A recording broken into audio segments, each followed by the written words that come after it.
kailangan po natin i-practice yung self-denial. Maraming bagay na dapat i-deny natin sa sarili natin, no? Just to be able to follow Christ. At kasabay ng ating pagiging disciple ay yung pagbubuhat ng ating krus. Now, hindi ho yan literal na krus, no? Otherwise, magkakaroon tayo ng paradahan ng krus niya. Ang daming krus na naka-hilera dyan. So, it's not a literal cross.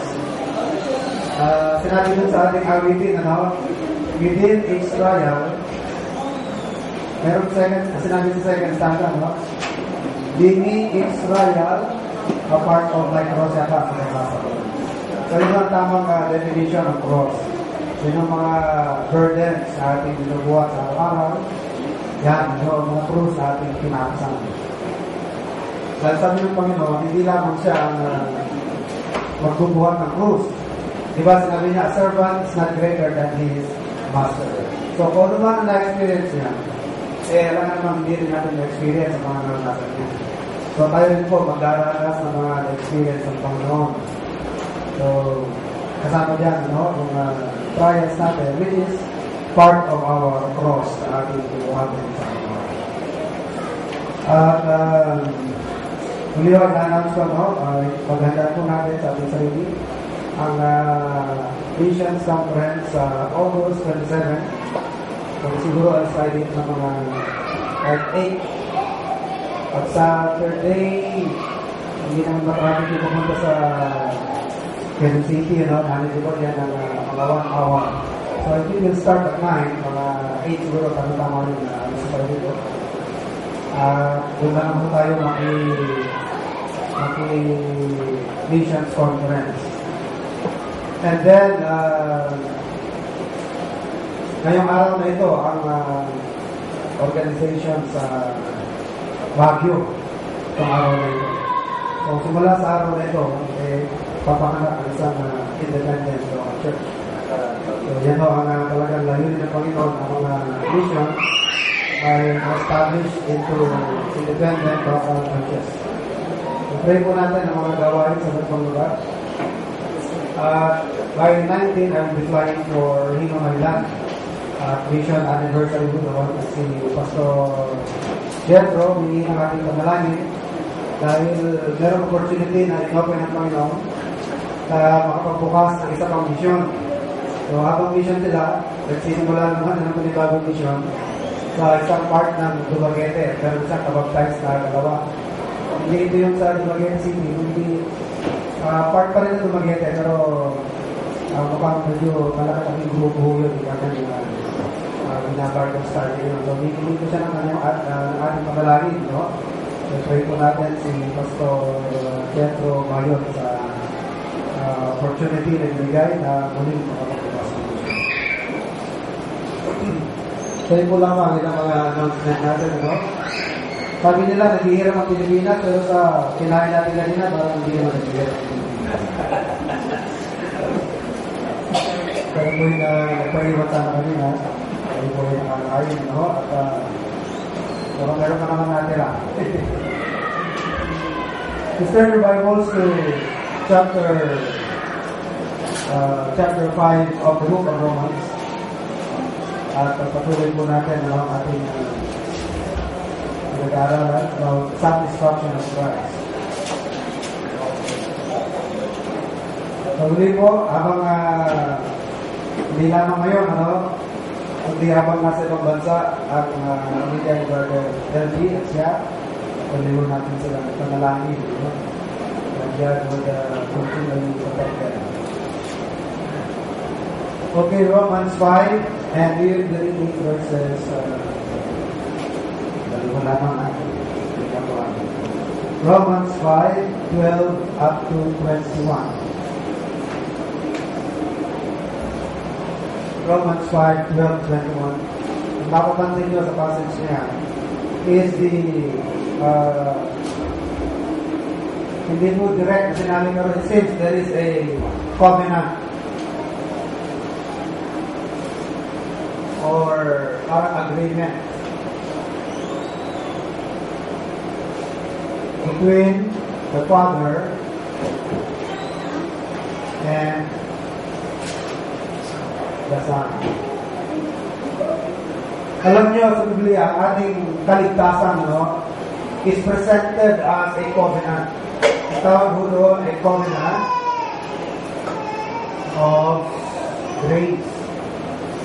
Ano ba ang element para makatawag na covenant? First, sa mga element, para matawag na isang bagay covenant o agreement, narito ang mga elements niya. Kailangan, nandiyan yung mga parties na nag-agree. Hindi naman pwedeng isa lang. Ano? And then, ano yun? Ano ba? Mga terms.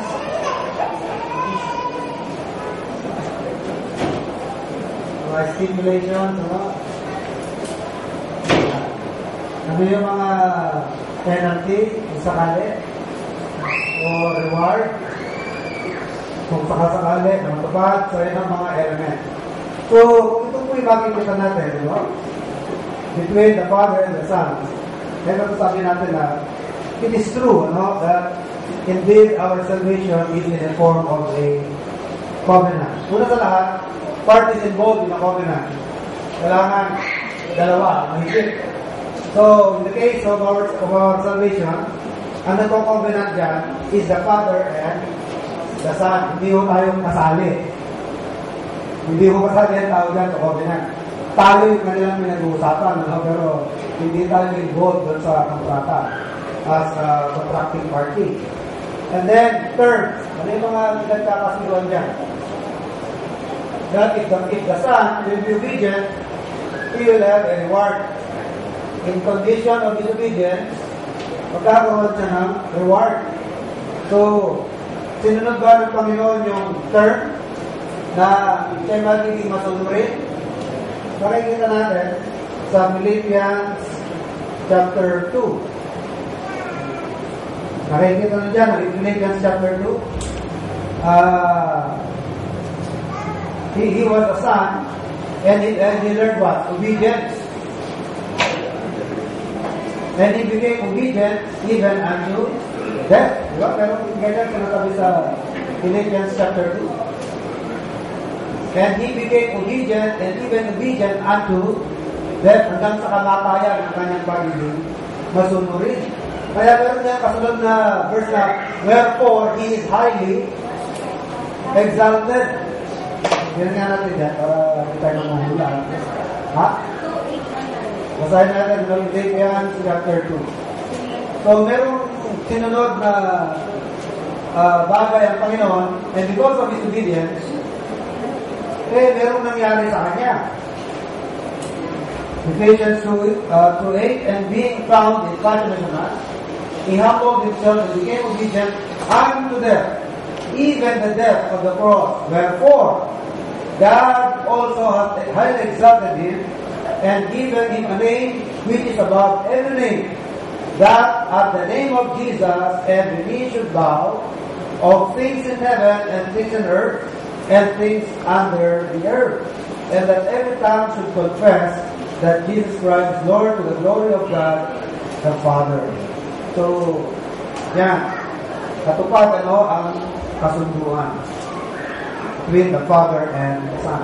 Now we will read the passage Romans 5:12-21. Wherefore, as by one man, Adam, sin entered into the world, and death by sin. Bakit daw nagkaroon ng process of death?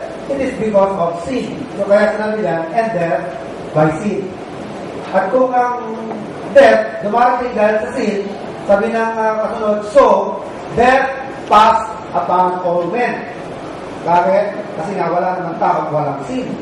Kaya ang death, na-experience na o naranasan na ng lahat ng tao dahil lahat naman ay may kasalanan.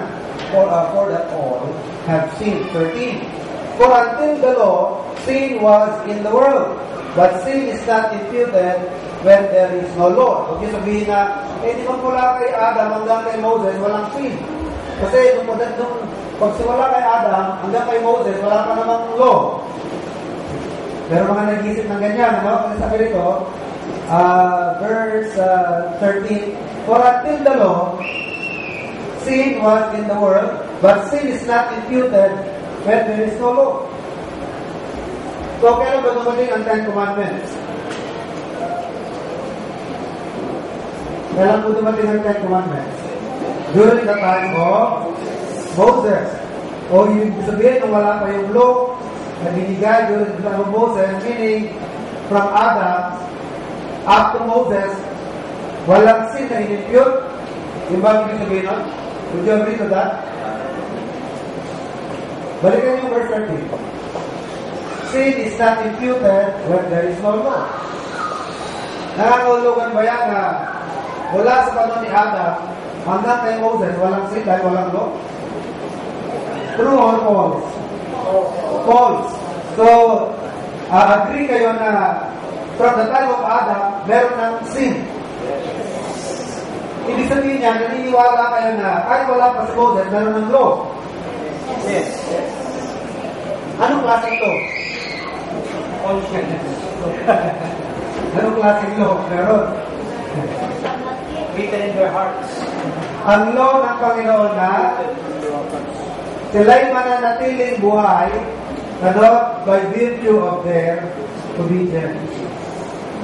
Alam niyo po kung masunurin lamang si Adam hanggang ngayon, buhay na tala.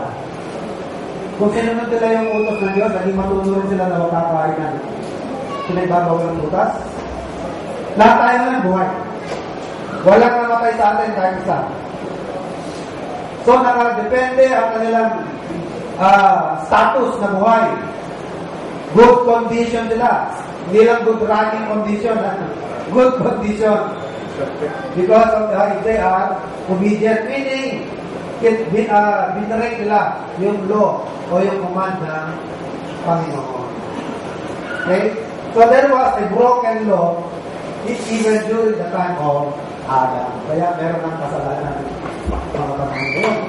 Okay, let's continue. Verse 14. Nevertheless, death reigned from Adam to Moses. So meron ng death kahit anong panahon ni Adam, time of Adam. Even over death that had not sinned after the similitude of Adam's transgression, who is the figure of him that was to come. Sino ba pinifigure ni Adam? The second Adam, which is Christ. 15, but not as the offense, so also is the free gift. For if through the offense of one many be dead, much more the grace of God and the gift of grace, which is by one man, Jesus Christ, have abounded unto many.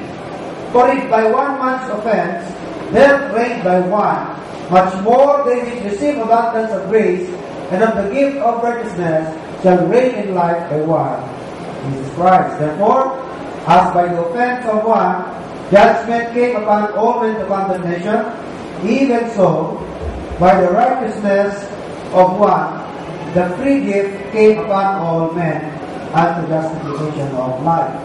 For as by one man's disobedience, Adam, many were made sinners, so by the obedience of one shall many be made righteous. What do we have here?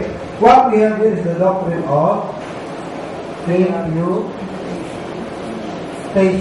Ano pong root word ng imputation? Impute. Ano pong ibang words impute? Charge. You put to charge. Pinaako mo, pinakargo. Pinakarga mo. O inilagay mo sa kanya. Ano ang paano naging makasalanan ng marami? Because of the imputed sin of Adam. At paano naman naging righteous ang marami? Because of the righteousness of Christ, which is imputed on the sinners. Hindi naman tayo nagkasala after the similitude of Adam's transgression, di ba? Dahil sa ngayon, wala na ng prutas na pinagbabawal. Si Adam lang naman yung sumuway sa utos ng Diyos sa huwag kainin yung prutas na pinagbabawal niya. At tayo naman, nagkakasala pa rin sa Diyos, lamang, hindi na after the similitude of Adam's transgression. At yung paano ba nagkasala? Yung mga bata, yung mga babies, may kasalanan na ba yun?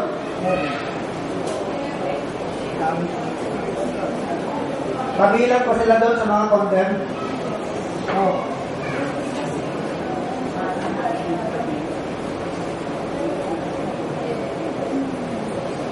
Wala ba silang Adamic nature?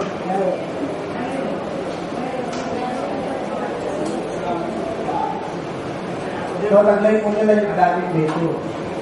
So, imputed sin of Adam made us all sinners. By the same token, yung imputed righteousness of Christ, so ibig sabihin, si Adam, tumatayo na representative of what? Of the human race. While Christ is also representative of what? Of the elect. You know? He is the second Adam. Second Adam siya. So, pareho sila dyan na representative. Kasi yung obedience ni Christ, yun ang in-impute sa atin kung bakit nagkaroon tayo ng obedience. Na para bang nakatupad sa lahat ng batas, sa lahat ng law. We are righteous before the law of God. Para bang natupad natin lahat ng kanyang mga pinaglutos. Pero hindi atin yun. Yun yung obedience ni Christ na in-impute sa atin. Kumbaga, i-charge sa atin yung kanyang pagiging masunurin, i-charge sa atin yun. Pero paano na i-charge sa atin yun? By virtue of what? Paano na i-charge sa atin yung righteousness of Christ? By faith. Naalala nyo, Romans chapter 4? His faith is counted for righteousness. Ang bilang kapalit o katumbas ng iyong righteousness ay ang iyong pananampalataya. So, yung righteousness ni Christ, yun ang ini-impute sa iyo. Ang niling lang sa iyo, ang nirequire lang sa iyo, manampalataya kay Jesus Christ. Okay? Lagay niyo muna ng marker yung chapter 5 na yan. No? At saglit natin basahin itong chapter 4.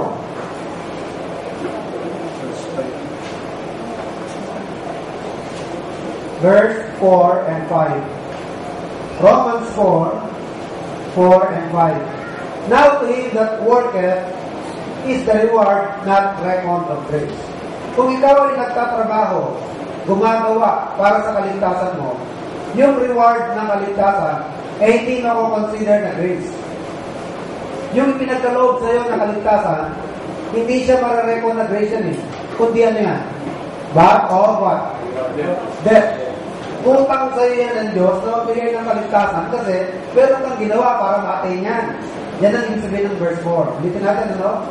Now to him that worketh is the reward, which is salvation, is not reckoned of grace. Hindi siya makakonsider na grace, kundi utang ng Diyos na dapat ibigay sa iyo. Ang kaligtasan na yan dahil pinagtrabahuan mo.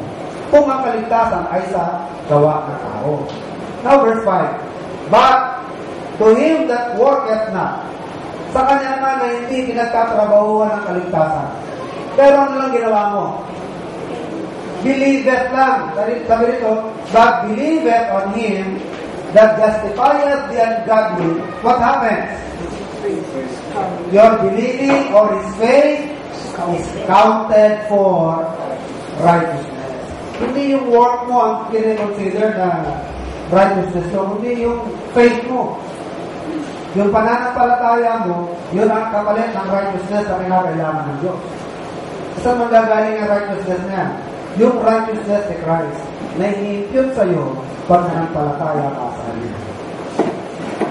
So, balikan po natin in chapter 5, ano? Verse 15, but not as the offense, so also is the free gift. For if through the offense of one, many be dead, much more the grace of God and the gift by grace, which is by one man, Jesus Christ, hath abounded unto many. And not as it was by one that sinned, so is the gift. For the judgment was by one, the condemnation, but the free gift is of many offenses unto justification. For if by one man's offense death reigned by one, much more they will receive abundance of grace and of the gift of righteousness shall reign in life by one, Jesus Christ. Therefore, as by the offense of one, judgment came upon all men to condemnation, even so by the righteousness of one, the free gift came upon all men unto justification of life. For as by one man's disobedience, Adam, many were made sinners, so by the obedience of one, shall many be made righteous. So yung obedience ni Christ, by fulfilling the Ten Commandments, fulfilling all the law, alam niyo ba na up to the dying moment of our Lord is obeying the law? Alam niyo ba yun? Yes. Ano bang nire-require ng law? Na yung panganay na anak, siya mag-aaruga sa kanyang nanay kung sakaling patay na yung tatay nila. Mister. Kaya ibig sabihin dito, nung panahon na ito, may mapapa ang Panginoon, balo na si Mary. Patay na si Joseph. Kasi there is no more mention of Joseph at this time. So, paano naman ang gagawin ng Panginoon? Aalagaan niya ang nanay niya as required by the law. Kaya nga sa law ng Israel, nire-require na ang panganay dapat makareceive na double portion. Saan? Double portion saan? Sa?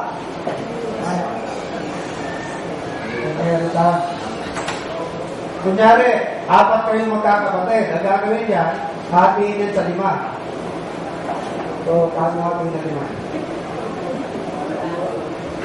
Hirap. Wala. Yan. 4 lang kayo. So, yung bakit kuha natin sa 5? Kasi yung 2, pupunta sa akin. So, yung 3 kapatid, yan lang ang mapupunta sa inyo. Nakabigat ang responsibilidad ng panganay. Kasi kung meron pa kayong kapatid na babae na hindi pa nakakapag-asawa, pati yun, sagot ng panganay yun. Paano naman ang gagawin ng Panginoon? May mga patay na rin siya. Pero nakaisip pa rin ang paraan ng Panginoon. Anong ginawa ng Panginoon? Tinihabilin niya ang nanay niya sa isang disciple. Yun ang na-mention doon sa 7 last word of the Lord Jesus Christ. 7 last words. 7 palabras. Alam niyo yung 7 last words ng Panginoon? Ano yung una? Father, forgive them for they know not what they do. Pangalawa.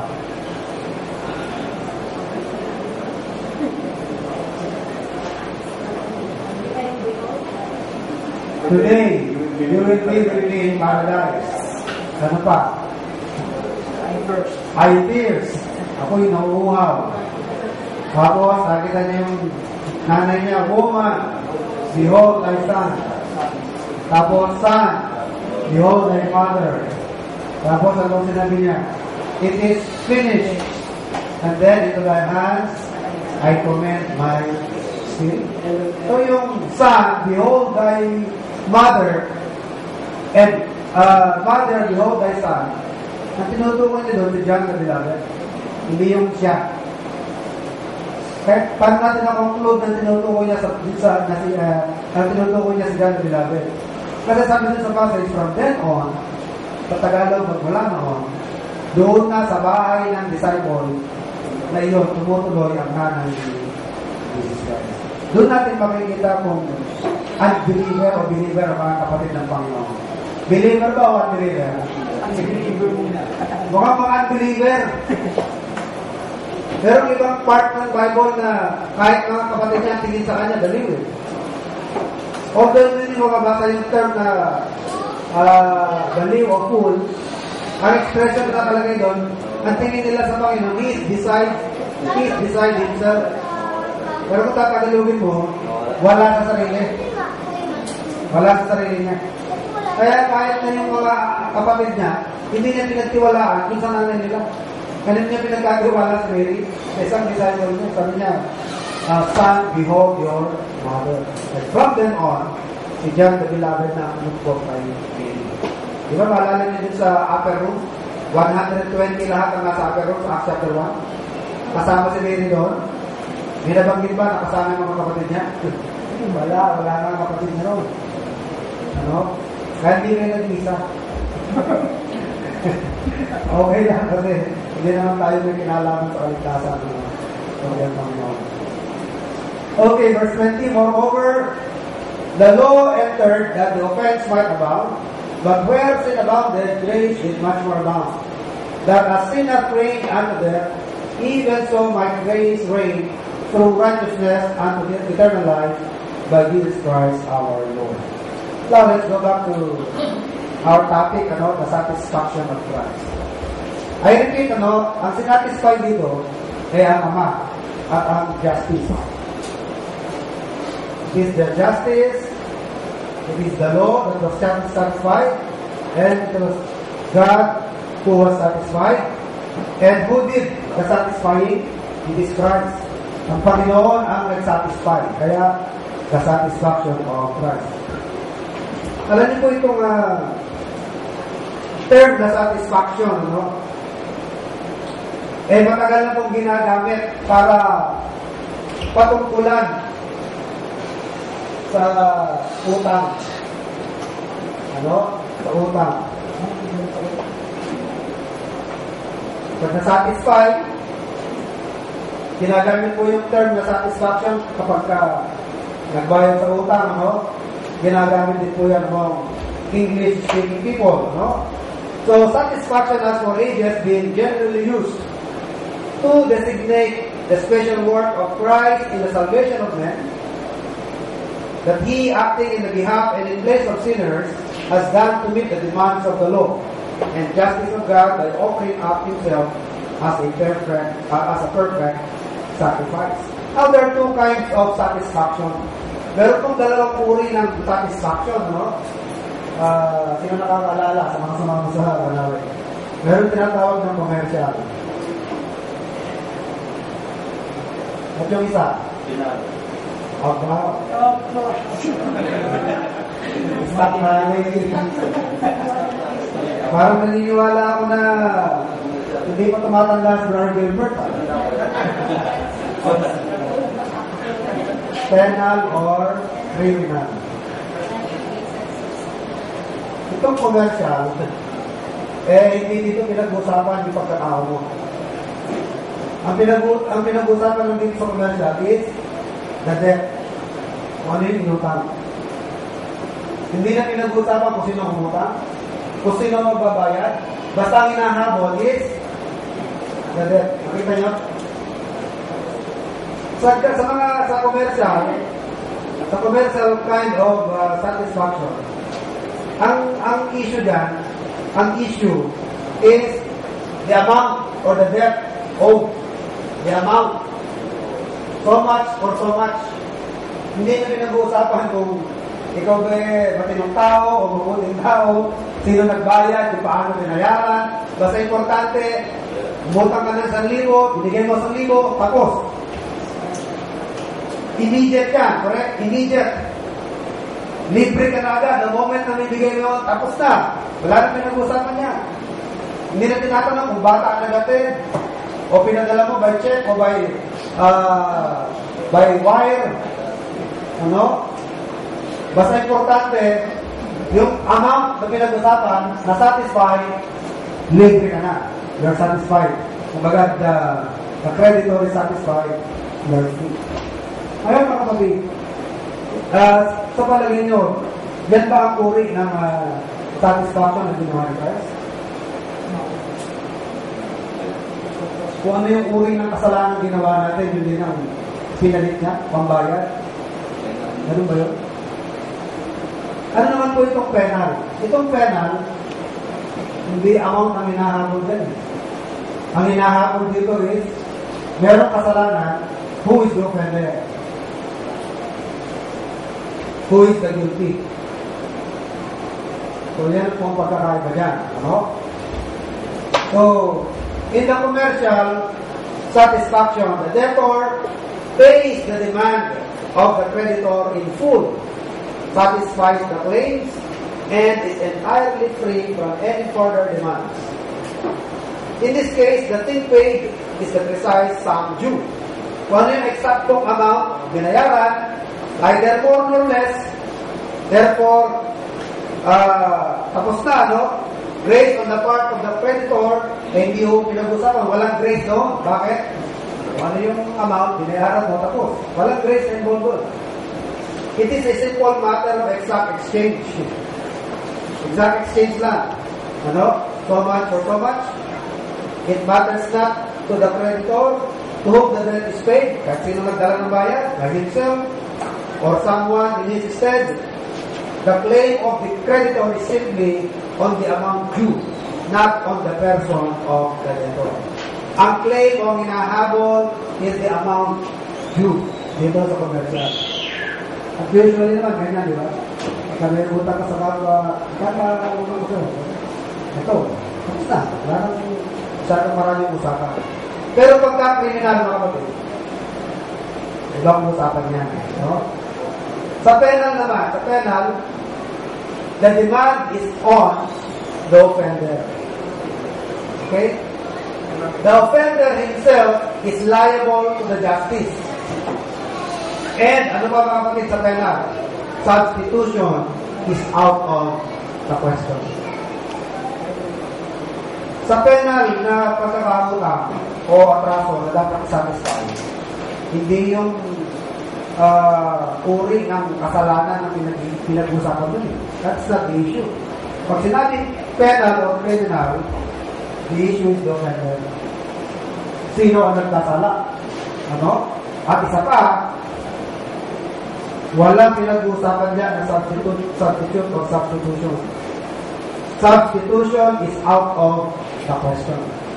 Pag sa criminal, pwede kong sabihin na, Judge, yung anak ko, willing namang magpakulong, pwede kong siya na ikulong. Wala, hindi pwede yun. Sa batas, sa ating nanatanong, sino ba nakasaksak dyan? Ako ho. Kaya bakit siya papakulungan? So, hindi ho, hindi entitled, ano? Tandaan nyo, sa criminal o sa penal, hindi entitled ang offender sa substitute. Ano?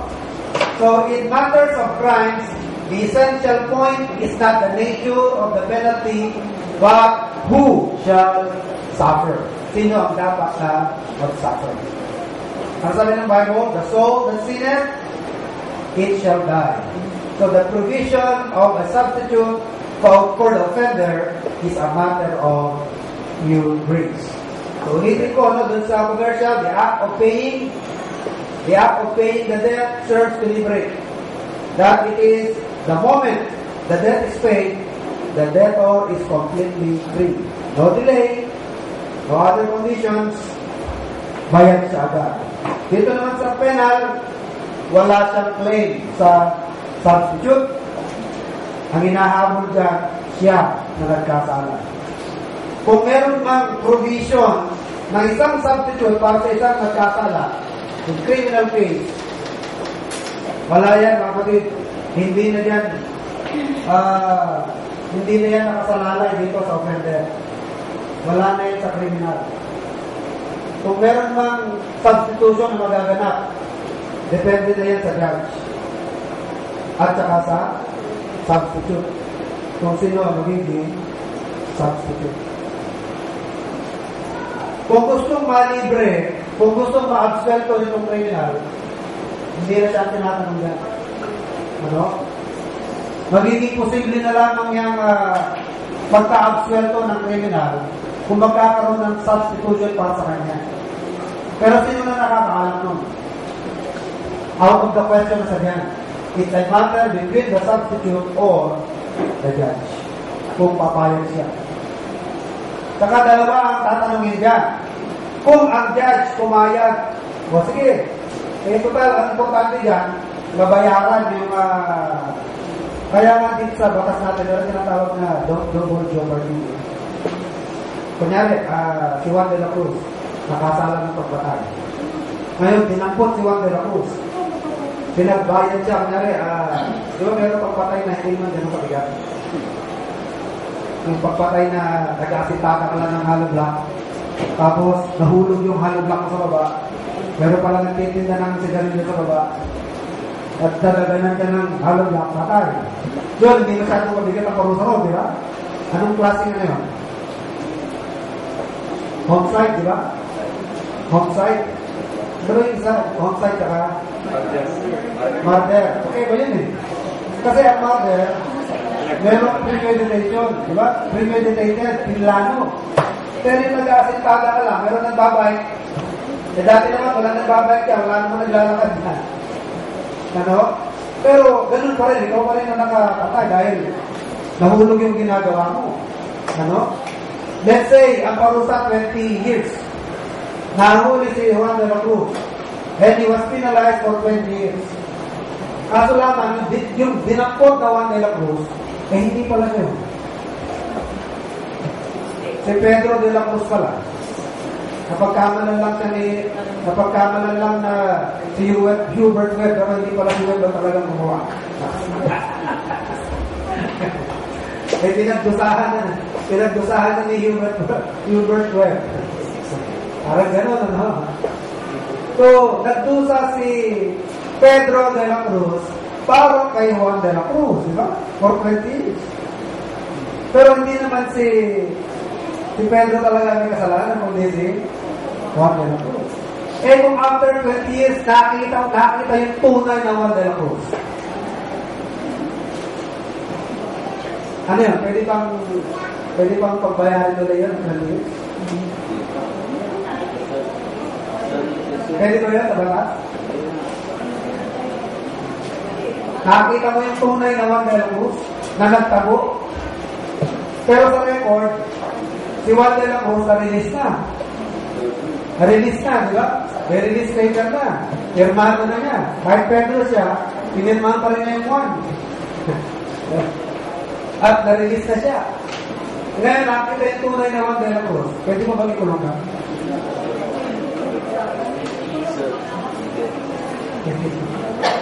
Hindi na yun. Double joke pa din. So, ganun din po ang kaso natin, mga kapatid. So, meron mang magbabayad sa ating kasalanan. Minsan nangyayari yung substitution eh. Pero hindi na tinatanong din yung offender. Hindi na tinatanong yung criminal. O no, meron ka mga mag-anak na gustong sumalo para sa'yo? Wala na yun. Talagang pag nagkasala ka, kung sino nagkasala, ikaw mismo ang ididiin. Kaya kung magkakaroon na ng substitution para sa'yo, depende na lang yan sa judge at doon sa substitute kung papayag sila. Kung halimbawa yung judge pumapayag na magkaroon ng substitute, eh wala namang gusto pumayag na maging substitute. Makakawala ka ba? Hindi.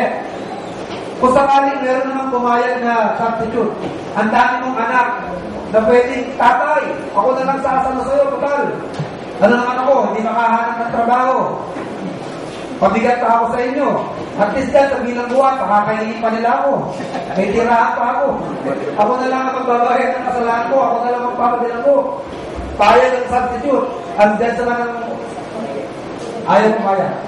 Absent pa ka ba? Wala rin. So, ibig sabihin mga kapatid, sa kaso natin, ang ating atraso is penal, hindi tayo sinangguni, hindi tayo tinatano. Kaya yung pagkaka-provide sa atin ng substitute na kapatid, that is an act of pure grace on the part of the Son, who is the substitute, and also an act of pure grace on the part of the judge na pumayag. Sa totoo lang, hindi tayo entitled.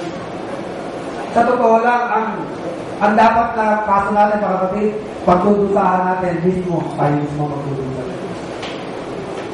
Pero nung tayo ay naligtas, at tayo may mga ligtas na yun, ang naging dahilan niya is the act of pure grace of God. Ano? On the part of the Lord Jesus Christ, who was willing to be our substitute. And on the part of God Himself, who is the judge na pumayag na magkaganap niya. So, between the two, commercial or penal, alin ang kalagayan natin dyan? Pwede yung penal. Tayo ang hinahabol dyan ng batas ng Panginoon. Pero mga kapatid, kapag ang pinag-uusapan ay penal, kailangan yung babayaran na kasalanan ng substitute, at least katumbas. It may be of a different nature. It may be, sa pera, mga kapatid, it may be of a different nature of payment or nature of money o kung man ang utang o debt. Maaaring hindi ka parehas. Pero hindi sa commercial, hindi mo pwede. Pag 1,000 ang inutang, kailangan 1,000 din. Ano? Masasatisfied na yung pinag-utangan. Pero sa penal, mga kapatid, pwedeng maiba. Pero kahit na maiba, kailangan at least kapantay ng value. Kung hindi man kapantay, dapat mas mataas. Pero hindi pwedeng mas mababa. Para papayag. Otherwise, kapag hindi nasunod yan, mga kapatid, it's a mockery of the whole proceeding. Pagaya ng kwento ko kanina ng umaga, napatay ang anak ko, payag pa kayo na skybase lang bayan. Kalokohan yun. Malayo yan sa halaga ng buhay ng anak ko. Skybase, sa katansi. Malayo yun. Siguro, kung hindi sinasadya ang pagpatay, pagdusahan niya ng how many years? Mga 20 to 30 years. Yan, medyo matutuwa ako. Ano? Kasi kung ang anak ko na nabangga is 30 years old, tutunumahin natin kung sakali ng katandang anak ko, halimbawa, umabot ng 60 o 60. Parehas. Magbayad ka ng 30 years. Ano? O kung hindi man, ipapabilang ko, mga magkano wala, magkano. Magkano ang buhay niya. Pagkambas ang nakabangga, magkano binabayan. Pagka mga bas ka na rin. 50 lang. Kaya pala mga iglesia, piso-piso lang, no? Mag-doktor. Kasi malaki sa ng doktor, ano? Alala ko yung mga sa pa ako. Meron kami kasama driver na nakaksak, malabang rupa. Housing kami, gate 3. Sinaksak niya yung sa driver ng gate 3. Bagal ka rin. Tapos, taga-Isabela. Ibalitaan namin, nakalabas na. Bumi na. Isabela. Nakawala na siya sa pagkakabilang go dahil humingi na lang ng arreglo. Siguro mga 100,000. Mga 100,000. Medyo nasatisfied na yung satisfied na yung mga offended side, offended party. So ito yung ibig sabihin, actually, kung isasakatuparan natin yung biblical way, pag nakapatay, ang dapat ang bayan. Pakay din, di ba? Ano sa Bible? An eye for an eye, tooth for tooth, limb for limb, life for life. Yan ang batas sa Old Testament eh. So, kung hindi man babawiin mo yung buhay ng kumitil sa buhay ng kamag-anak mo, at least yung medyo malapit-lapit, kung hindi man kapantay, at least higit pa. Yun ang sinasabi natin na it may be of a different kind, but with value. Because to find a criminal a few points or for murder, that is a mockery, Kaya pag sinabi po natin na when we say that Christ satisfied the demands of the justice of God, for the sins of men, it means what He did and suffered was a real and adequate compensation for the penalty of our sins. We say that Christ satisfied. The Lord Jesus Christ made a satisfaction. Saan? Sa justice, sa law, at sa Diyos, sa demand ng Panginoon. Para kanino yung ginawa, yung satisfaction? For the sinners. And we said that the Father was satisfied. Ano po ang proof na nasatisfy ang Ama? Dahil na-resurrect si Christ. The Lord was risen from the dead. Binuhay siya ng Diyos mula sa kamatayan. Ibig sabihin nasatisfy ang Ama sa payment na ginawa.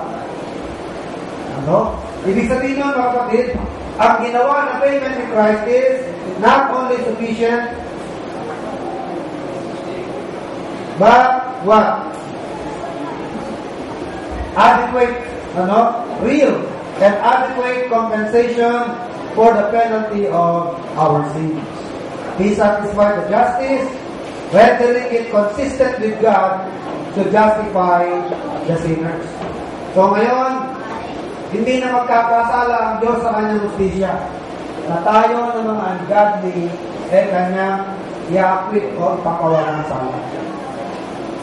Otherwise, kung walang compensation na ginawa, at sasabihin ng Diyos na total, ako naman ang mataas sa lahat. Ako yung Diyos at wala nang masigit pa sa akin. Nag-decide ako na mapawalang sala na kayong lahat. Hindi mo pwede mga kapatid. Sasabit. Di ba? Sasabit sa attribute of justice. Ano ba yung attribute of justice?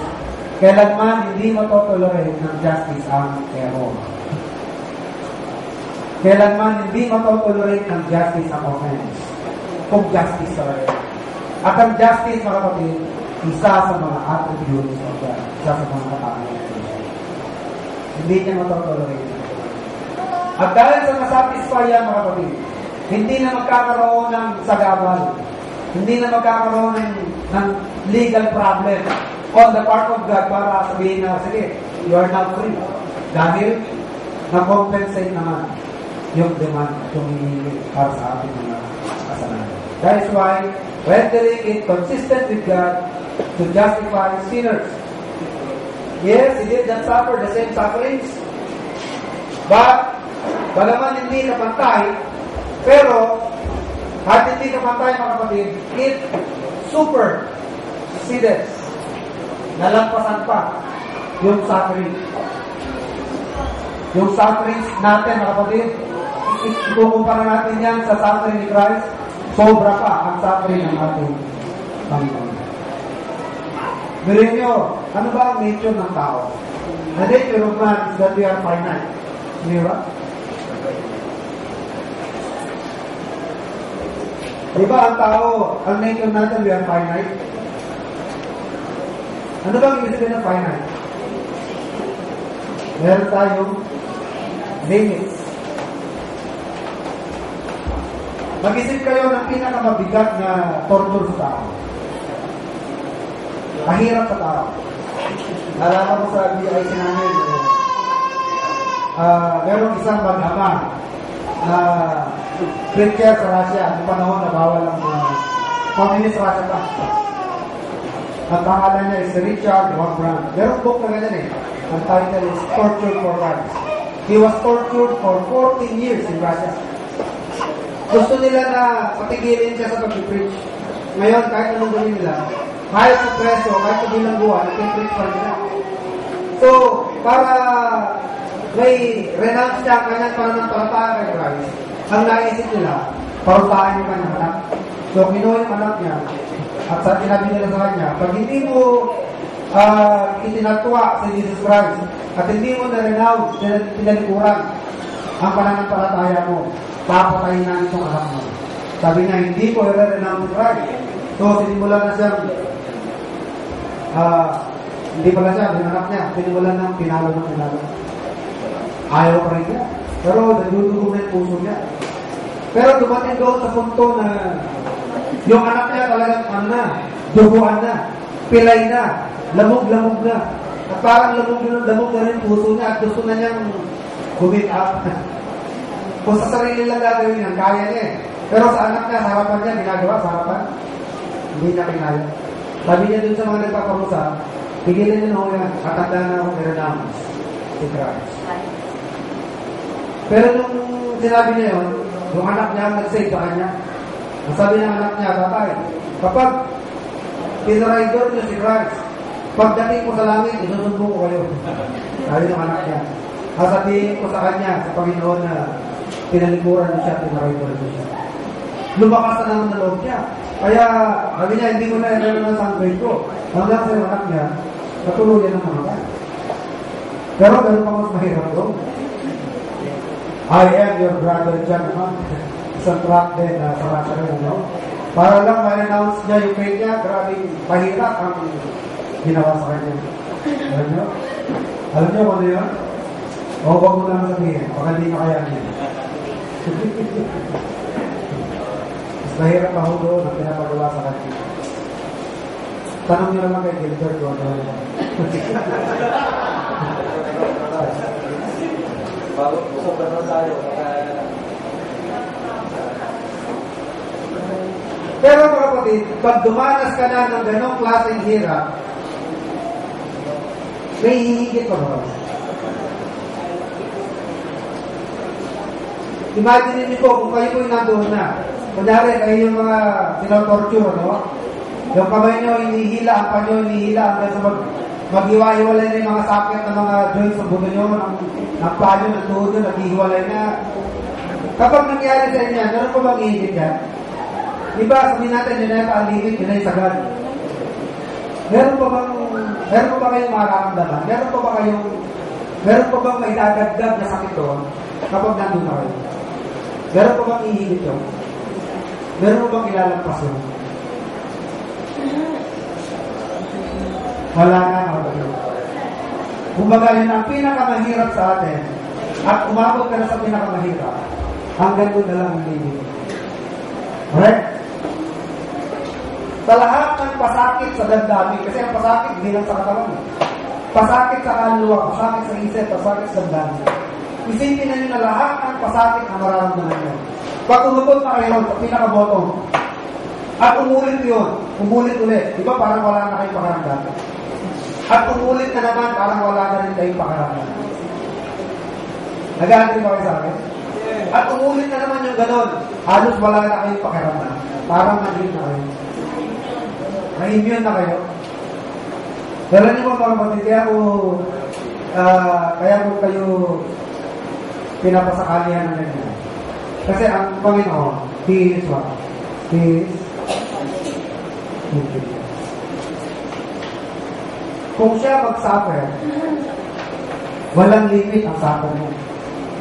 Kung siya magmahal, walang limit ang kanyang love. Kung siya maawa, walang limit ang kanyang awa. Pero kung siya man ay magdusa, hindi natin kayang sukatin yung klase ng pagdusa. Kasi nga, wala siyang limit, wala siyang hangganan. Yun ang tinatarad ko sa inyo. Yan ang ibig ko sabihin. Tinanaw sa atin dito na sa agony, sa pananalangin, ang pawis niya parang dugo. Dugo na yung nakababa.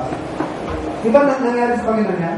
Because of sorrow, because of too much sorrow, dahil sa labis na kalungkutan, nagpapawis ang Panginoon, pero yung pinapawis niya, dugo na. Parang droplets of blood. Because of too much emotion. Bakit ganoon pa sa kapatid? Because sa kanyang nature, He is what? He is infinite. Kaya sabihin natin, isa lang naman siya na nag-suffer. Kaya kami, dami-dami mga elect na dapat mag-suffer, matutumbasan ba ng suffering ng isa lamang? Yung collective na suffering ng lahat ng elect? Ang sagot ko dyan, mga kapatid, kung hindi man parehas, bilamangan.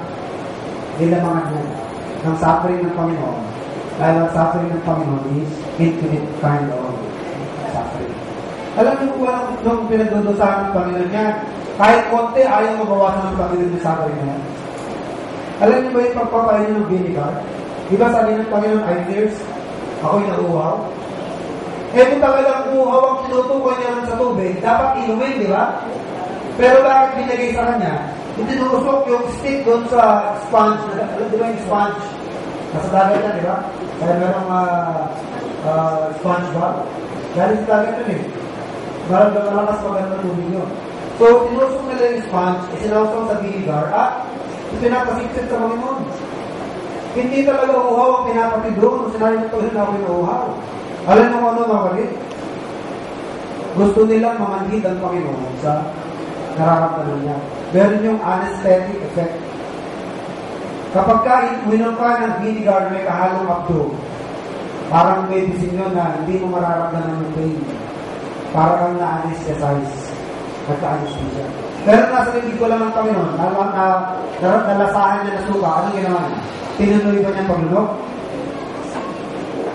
Didinura niya yun. Dahil ayaw niyang mababawasan ang pain. Ayaw niyang mabawasan yung suffering. Maramdaman niya sa loob ng 6 na oras yung matinding pain para sa ating kasalanan. Travail nga eh. Sabi sa Isaiah 53, He shall see of the travail of his soul and shall be satisfied. Anong ipulin ngayon, mga kapatid? Which is more of value? A world of insect or the life of a good man? A planet of insects, sa planetang punong-puno ng insekto. Ang kapalit, buhay ng mabuting tao.